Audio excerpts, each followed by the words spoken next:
శ్రీ సాయినాథాయ నమః. శ్రీ సాయి సచ్చరిత్రము 29వ అధ్యాయం. మద్రాస్ భజన సమాజము, టెండూల్కర్ కుటుంబము, కెప్టెన్ హటే, వామన్ నార్వేకర్. ఈ అధ్యాయంలో రుచికరములు ఆశ్చర్యకరములైన మరిన్ని సాయి కథలు ఉన్నవి. మద్రాస్ భజన సమాజం 1916వ సంవత్సరంలో రామదాసి పందాకు చెందిన మద్రాస్ భజన సమాజం ఒకటి కాశీ యాత్రకు బయలుదేరను. అందులో ఒక పురుషుడు, అతని భార్య, అతని కుమార్తె, అతని వదిన ఉండిరి. వారి పేర్లు తెలియవు. మార్గ మధ్యమున వారు అహ్మద్ నగర్ జిల్లా కోపర్గాం తాలూకాలో సిరిడి అను గ్రామమున సాయి అని గొప్ప యోగేశ్వరుడు ఉన్నారని, వారు పరబ్రహ్మ స్వరూపులని, ప్రశాంతులని, ఉదర స్వభావులని, భక్తులకు ప్రతిరోజు ద్రవ్యము పంచిపెట్టెదరని, విద్యావంతుల కళా కుశలతను బట్టి యథోచితముగా సత్కరించరని వినిరి. ప్రతిరోజు దక్షిణ రూపకముగా చాలా డబ్బు వసూలు చేసి దాన్ని భక్త కొండాజీ కూతురు 3 ఏండ్ల అమ్మానికి ₹1, ₹2 నుంచి ₹5 వరకు, కొందరికి జమాలికి ₹6, అమ్మాని తల్లికి ₹10 మొదలుకొని ₹20 వరకు, కొందరు భక్తులకు ₹50 వరకు బాబా ఇచ్చిచుండెను.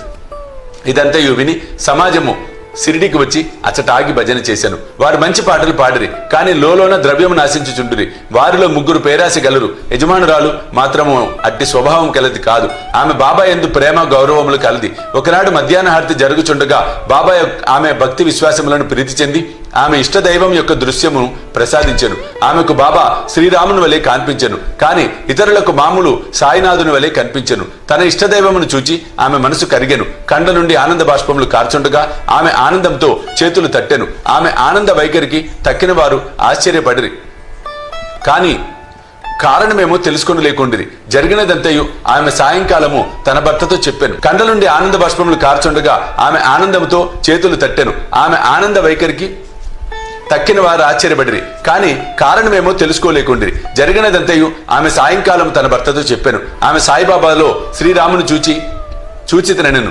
ఆమె అమాయకపు భక్తురాలు అగుడిచే రామును చూచుట ఆమె పడిన భ్రమ అని భర్త అనుకొనెను. అది అంతయు వట్టి చాదస్తమని వెక్కిరించెను. అందరూ సాయిబాబాను చూడగా ఆమె శ్రీరామును చూచుట అసంభవమనెను. ఆమె ఆక్షేపణకు కోపగించలేదు. ఆమెకు శ్రీరామ దర్శనం అప్పుడప్పుడు తన మనసు ప్రశాంతంగా ఉండునప్పుడు, దురాశ లేనప్పుడు లభించుచుండును. ఆశ్చర్యకరమైన దర్శనము ఈ ప్రకారం జరుగుచుండగా ఒకనాటి రాత్రి భర్తకు ఒక అద్భుతమైన దృశ్యము ఈ విధముగా కనపడెను. అతడు ఒక పెద్ద పట్టణంలో ఉండెను.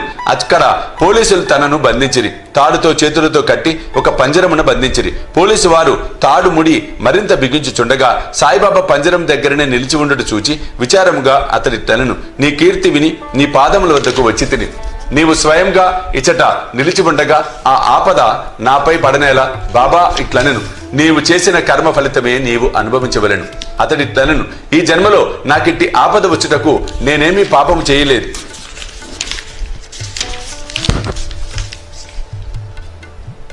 బాబా ఇట్లనను, ఈ జన్మలో కాకుండా గత జన్మలో ఏదైనా పాపం చేసి ఉండవచ్చును. అతడిట్లన్ను, గత జన్మలో నేనేమైనా పాపము చేసి ఉన్నచో నీ సముఖమున దాని నేల నిప్పు ముందర ఎండుగడ్డి వలె దహనం చేయరాదు.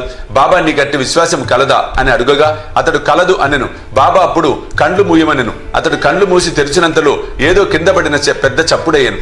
పోలీసు వారు రక్తం కార్చు పడిపోయి ఉండిరి. తాను బంధ విముక్తుడనై ఉండెను. అతడు మిక్తిలు భయపడి బాబా వైపు చూశాను. బాబా ఇట్లనెను, ఇప్పుడు నీవు బాగుగా పట్టుబడితివి. ఆఫీసర్లు వచ్చి నిన్ను బంధించెదరు. అప్పుడు అతడు ఇటులు విన్నవించెను, నీవు తప్ప రక్షించు వారెవరూ లేరు, నన్ను ఎటులైనను కాపాడము. అప్పుడు బాబా వాని కండ్లు ముయ్యమనెను. వాడట్లు చేసి తిరిగి కన్నులు తెరిచినంతలో వాడు పంజరం నుండి విడుదలైనట్లు బాబా పక్కనున్నట్లు కనిపించెను. అతడు బాబా పాదములపై పడెను. బాబా ఇట్లనెను, ఈ నమస్కారములకు ఇంతటి ముందటి నమస్కారములకు ఏమైనా భేదము కలదా? బాగా ఆలోచించి చెప్పుము. అతడు ఇట్లనెను, కావలసినంత భేదం కలదు. ముందటి నమస్కారములు నీ వద్ద పైకం తీసుకున్నటకు చేసినవి.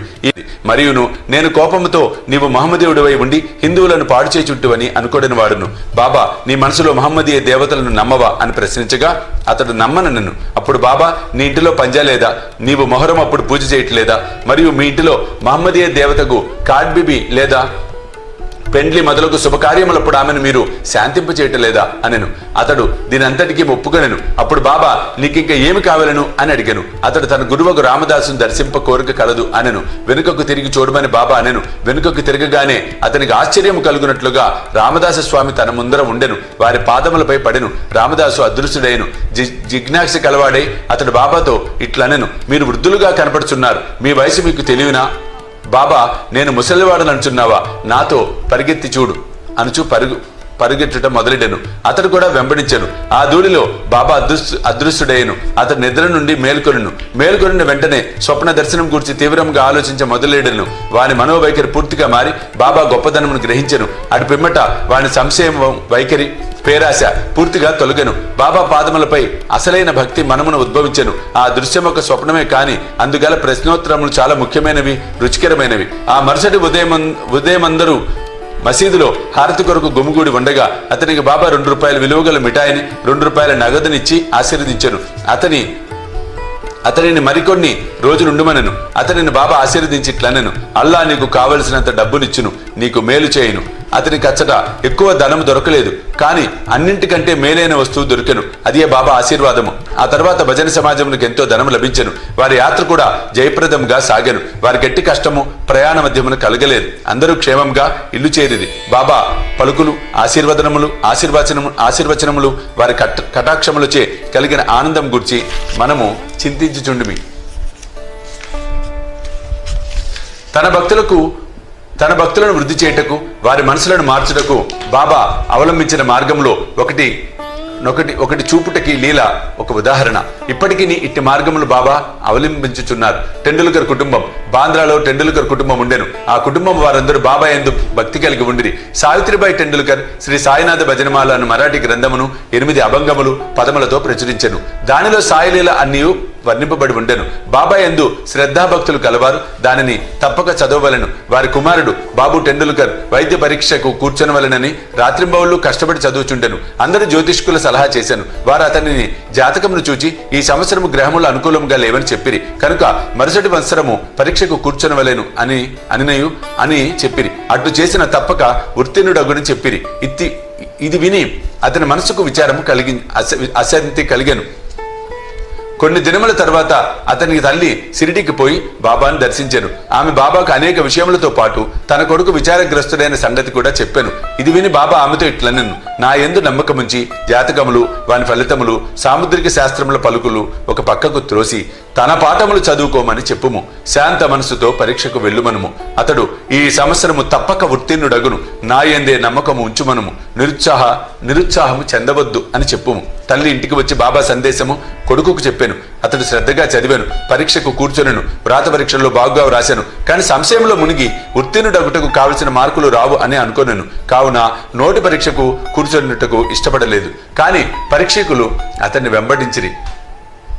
వెంటపడిరి.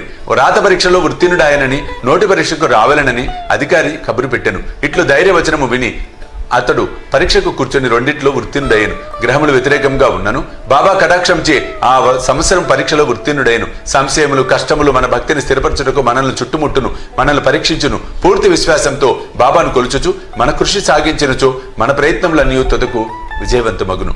ఈ విద్యార్థి తండ్రి రఘునాథరావు బొంబాయిలో ఒక విదేశీ కంపెనీలో కొలువుండెను. వృద్ధుల గుడిచే సరిగా పనిచేయలేక సెలవు పెట్టి విశ్రాంతి పొందుచుండెను. సెలవు కాలంలో అతని స్థితి మెరుగుపడలేదు. కావున సెలవు పొడిగించవలెను అనుకొనెను. లేదా ఉద్యోగం నుంచి విరమించుకునుట నిశ్చయమని తోచెను.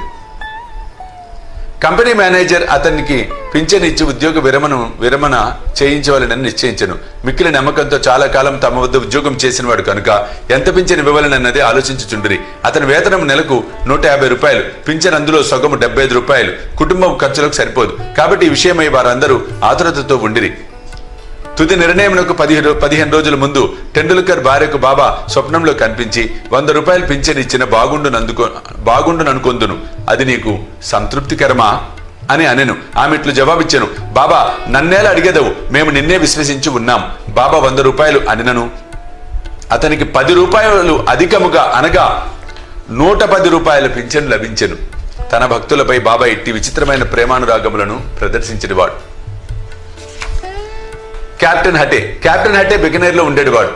అతడు బాబాకు గొప్ప భక్తుడు. ఒకనాడు బాబా అతని స్వప్నంలో కనిపించి, నన్ను మరచితివా అనెను. హటే వెంటనే బాబా పాదములు పట్టుకొని, బిడ్డ తల్లిని మరిచినచో అదెట్లు బ్రతుకును అనుచు తోటలోనికి పోయి తాజా చిక్కుడుకాయలు తెచ్చి స్వయంపాకమును దక్షిణను బాబాకు అర్పించనుండగా అతనికి మెలకు వచ్చాను. ఇదంతా ఈ స్వప్నం అనుకున్నాను. ఈ వస్తువులన్నింటినీ షిరిడి సాయిబాబా వద్దకు పంప నిశ్చయించుకున్నాను. కొన్ని దినముల తర్వాత గ్వాలియర్ వెళ్ళాను. అక్కడ నుండి 12 రూపాయల మనీ ఆర్డర్ ద్వారా బొంబాయిలో ఉండిన తన స్నేహితునకు పంపి అందులో 2 రూపాయలతో స్వయం పాకము వస్తువులు చిక్కుడుకాయలు కొని 10 రూపాయల దక్షిణ సమర్పించవలెనని వ్రాశాను.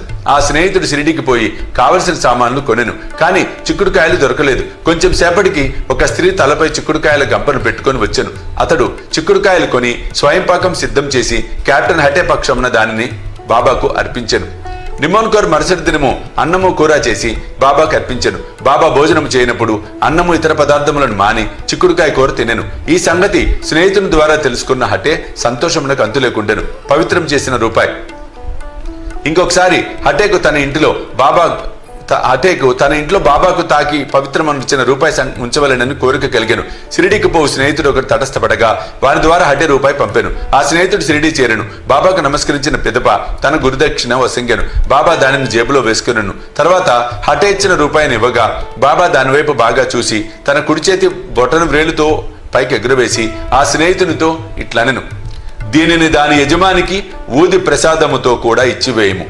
నాకేమీ అక్కరలేదని చెప్పుము. శాంతముగా సంతోషముగా ఉండుమనెను. ఆ స్నేహితుడు గ్వాలియర్ తిరిగి వచ్చాను. హటేకు బాబా పవిత్రం చేసిన రూపాయి ఇచ్చి జరిగినదంతయు చెప్పాను. ఈసారి హటే మిక్కిలి సంతృష్టి చెందను. బాబా సద్బుద్ధి కలుగు చేయనని గ్రహించెను. మనపూర్వకంగా కోరుడుచే బాబా తన కోరికను యథాప్రకారం నెరవేర్చనని సంతసించెను. వామన నార్వేకర్ చదువులు ఇంకొక కథను వినదరుగాక. వామన నార్వేకర్ అని భక్తుడు బాబాను మిక్కిలి ప్రేమించువాడు. ఒకనాడతడు 1 రూపాయి తెచ్చాను. దానిని ఒక పక్క సీతారామ లక్ష్మణులు ఇంకో పక్క భక్తాంజనేయుడు కలరు. అతడు దానిని బాబాకి ఇచ్చాను.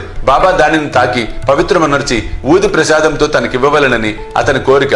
కాని బాబా దానిని వెంటనే జేబులో వేసుకొనెను. శ్యామ నార్వేకర్ ఉద్దేశమును తెలుపుచు దానిని తిరిగి ఇచ్చివేయమని బాబాను వేడెను. బాబా ఇట్లనెను, దీని నేల అతనికి ఇవ్వవలెను, దీనిని మనమే ఉంచుకుందాము. అతడు 25 రూపాయలు ఇచ్చినచో వాడిని తిరిగిచ్చేదము. ఆ రూపాయి కొరకు వామన్ రావు 25 రూపాయలు వసూలు చేసి బాబా ముందర పెట్టెను. బాబా ఇట్లనెను, ఆ నాణెము విలువ 25 రూపాయల కంటే ఎంతో ఎక్కువ. శ్యామ, ఈ రూపాయిని తీసుకొనుము, మన కోసములో దీనిని ఉంచుము, దీనిని నీ పూజా మందిరములో పెట్టి పూజించుకునుము. బాబా ఎందులకి మార్గం అవలంబించిరో అడుగుటకెవరికి ధైర్యం చాలకుండెను. ఎవరికి ఏది క్షేమమో బాబాకు తెలియను. 29వ అధ్యాయం సంపూర్ణము. సర్వం శ్రీ సాయినాథ అర్పణమస్తు. శుభం భవతు.